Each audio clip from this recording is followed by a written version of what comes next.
But we're going to move on to the next chapter here. I guess we're going to be exploring your favorite competitor, Teddy Riner. Yeah, Teddy Riner. Is he your favorite? No. I mean, he's a heavyweight. You know, I was a lightweight player. I tend to look at lightweight players more so than heavyweights. But you know, he's certainly one of the great champions, the great heroes of you know, modern judo. It's just that, you know, yeah, like I said, he's a heavyweight. I was a lightweight player, so I tend to look at lighter weight players. But of course, you know, you have to follow Teddy Riner's career as well. If you're into judo, you know, you can't avoid Teddy Riner. He's a bigger than life personality in the world of judo, the biggest star in world judo, really. Absolutely, yeah. And he competed, of course, at the Patty Grand Slam 2023. Let's talk about his performance. He obviously won the gold. What did you think of his performance, and what were the main takeaways for you? Okay, well, you know, in recent years, and certainly leading up to the Tokyo Olympics, if you look at the few times he competed, and he didn't compete a lot. I mean, he competed very little, but in the few times when he did compete, he looked sluggish. You know, I mean, I think everybody would say that he looked slower than usual. His techniques were not very sharp, and a lot of his big techniques didn't seem to be working. Like his Uchimata wasn't really working. His Osotogari wasn't really working. He still had his Sumigaishi, but you know, he seemed sluggish and really, you know, not his usual self, which is probably why he didn't win in the Tokyo Olympics.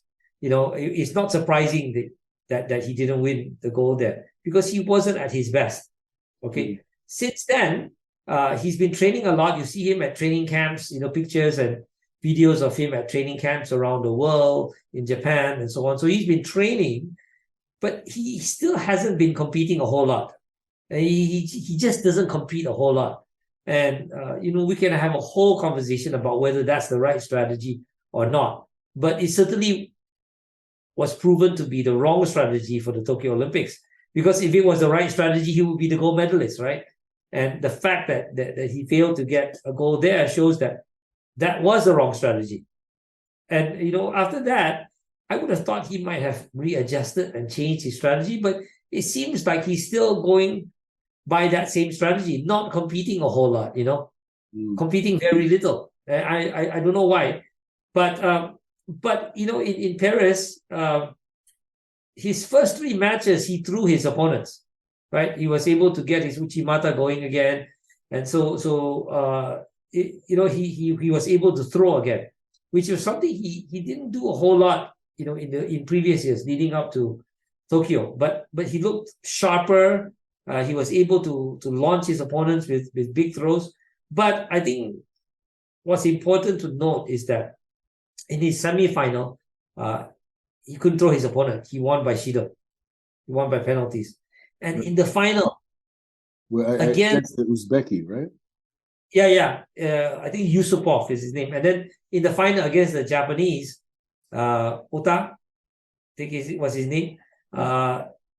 Not a very well-known Japanese heavyweight, but he relied on Shido play, pulling his head down. You know, Riner relied on Shido play, pulling his opponent's head down and causing him to get penalties. And of course, that's a legal way, a legitimate way to win. But he's going back to his, you know, to his old tricks, which is to pull people's head down. And you know, whenever he fights a really tough opponent, like Mikhailin, you know, of Russia for in the Olympics, in the 2012 Olympics, and whenever he fights a strong Japanese, he tends to rely on Shido play and pulling the opponent's head down and causing them to get Shido. You know, and one thing that I've always questioned is that, you know, there's an IJF rule that if you pull your opponent's head down and you don't do anything, you're not actually attacking from there, you should get a Shido. But he rarely gets Shido for that, you know. I mean, when he pulls his opponent's head down and doesn't attack, for some reason, the opponent gets the Shido. I mean, if you were to read the rule book of the IGF, it says that if you just pull the head down and you don't attack, you can get a Shido, right? For not attacking, just pulling the opponent's head down. And he does that quite a lot and never gets penalized for it. So I don't know if it's bias or I don't know what you want to call it, but I think that's pretty unfair. And against Ota, it did happen a few times. He pulled the guy's head down. Okay, maybe it's true the guy was bent over, but Riner wasn't really attacking when he pulled the head down. There was no serious effort to attack. Just pulling the head down, trying to get a Shido. But they let him get away with it. And he often gets away with it. Let's very interesting points. Let's go back to his match against the Azeri, whom I can't pronounce his name. I believe it's Gamzat Khanov from Azerbaijan. This is in the quarterfinals. Do you recall this match? I think it was Osoto, right? The Azeri was on his knees and then right, exactly. Yeah, so that was a pretty good throw. Yeah, that was good. So but these players, his first three fighters, were not the very top players in the heavyweight division, right? I want to see him fight Tushishvili, for example. Right. I would have liked to see him fight Kapelek, but Kapelek has gone back down to minus 100. I like to see him fight Kageura. I want to see who has beaten him before. Right. In the Paris stuff. So I want to see him fight the very top players, not, and we haven't had the chance to see that yet because he doesn't compete that much. Right. Who right now have difficulty fighting. People have difficulty. I mean, somebody like Tushishvili, if he wants to fight Riner, it's quite difficult because Riner doesn't fight that much. Right. They fought in a team club, European Club Cup Championships recently. Do you know about that? No, I do not. No. It was a team championship they fought. And that was an interesting competition because you can see clips of it online on YouTube and all that.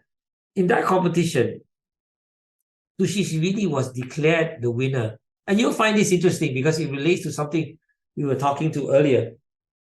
Tushishvili was declared the winner because he seemingly scored against Riner. But if you watch the slow motion replay, he did that move where you attack the supporting leg from behind and inside. He did that exact move that we described, that which is deemed dangerous. Right. And what's interesting is this is actually in the context of judo is interesting. He did that, yet he was not penalized and was given a score. And he was awarded the match. They actually bowed out and they left. And there was a lot of controversy. There was a lot of outcry because clips went online and people said, he clearly did a Hansukumaki infringement. Why didn't he get a Hansukumaki, right? Riner should have won that one.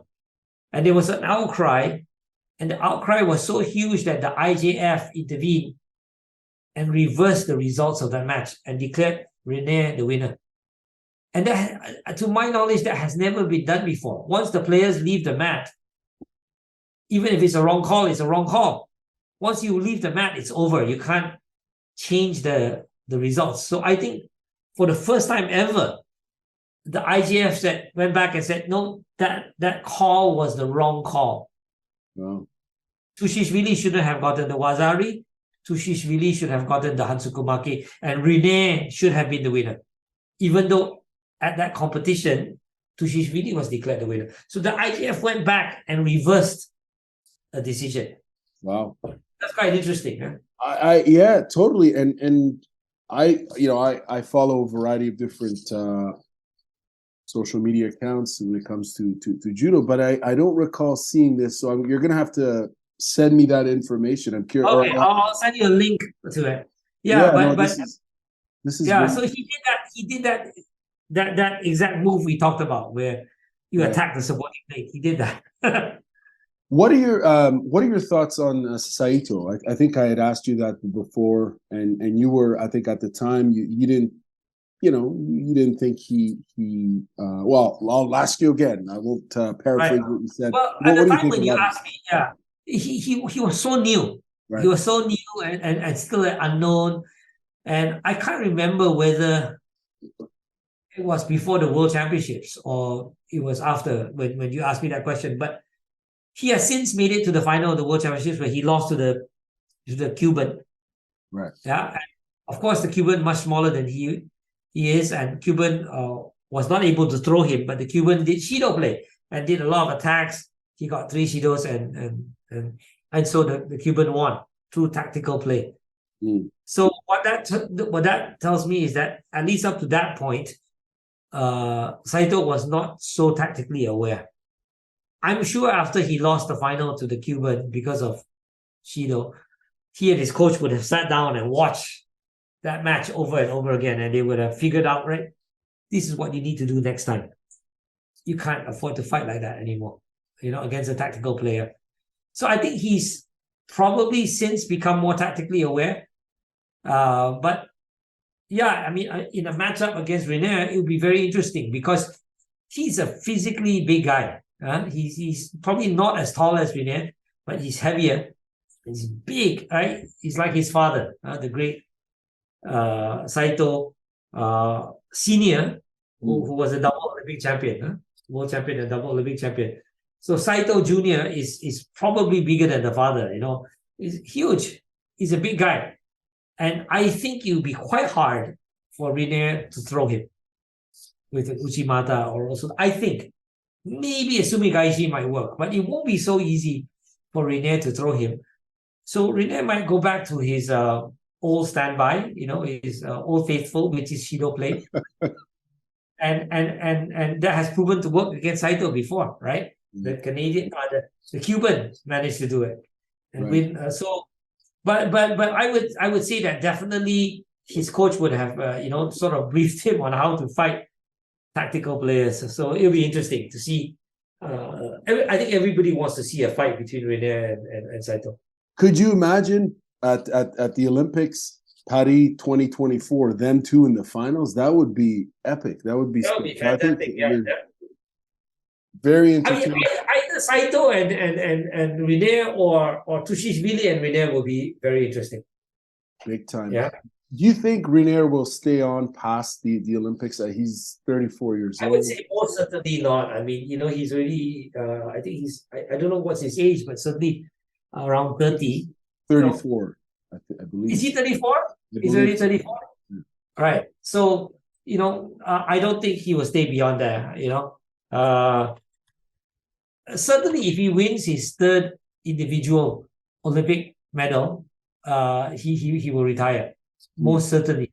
But even if he doesn't, I think this is his final bid for the Olympics. I don't think he will want to go on. I mean, he's getting injuries, getting older. You're right, he's 33 years old, coming to 34 soon in April. Right.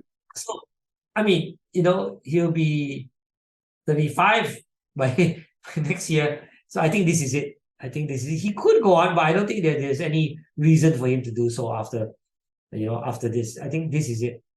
I can't believe I missed the story on Tatishvili and Riner in the club tournament thing that you're talking. This is to me, it's like, what? I didn't. How come I didn't hear? And the fact that the IGF got involved and reversed the decision. Pardon me. That's quite groundbreaking. That's quite groundbreaking because, as I told you, once the players leave the mat, that's usually it. Even if it's a wrong call, that's usually it. You don't change the call, even if it was off. But it was so egregious because it was all over social media, and the Georgians were posting it and they were celebrating the win. But then you can clearly see he did that illegal move. Right. He clearly did that illegal. In fact, on my Judo Crazy Facebook page, I think I had posted it. So if you scroll down, what month was this? What month was this? It's like maybe 2 months ago, 1 month ago, something like that. Wow. It wasn't that ago. And so and I posted a clip that showed the illegal move done from 2 or 3 different angles, and so it was pretty interesting in that sense. But maybe it fell under your radar because beneath your radar because it was not an IGF event per se. It wasn't like a Grand Slam or Grand Prix. It was a European Club Cup. Yeah. we don't get much of that sort of club coverage here. I don't see much of that. Yeah, there's coverage in Europe, but yeah, no, there's not a whole lot, and you can't watch it on. It's not on YouTube or anything, you know. Well, how come? Why don't they brought? But by the way, I'm probably going to remove this portion of our Okay, interview. Unless okay. you want me to keep it, it's up to you. Yeah, you could. If you think it's interesting, you can splice it in. Okay. But yeah, no, because it's not an IGF event, so the IGF doesn't have cameras there, you know. Right. Okay. Hmm. Well, that's. I mean, again, this is all surprising and rather a little odd there that they came in and interfered.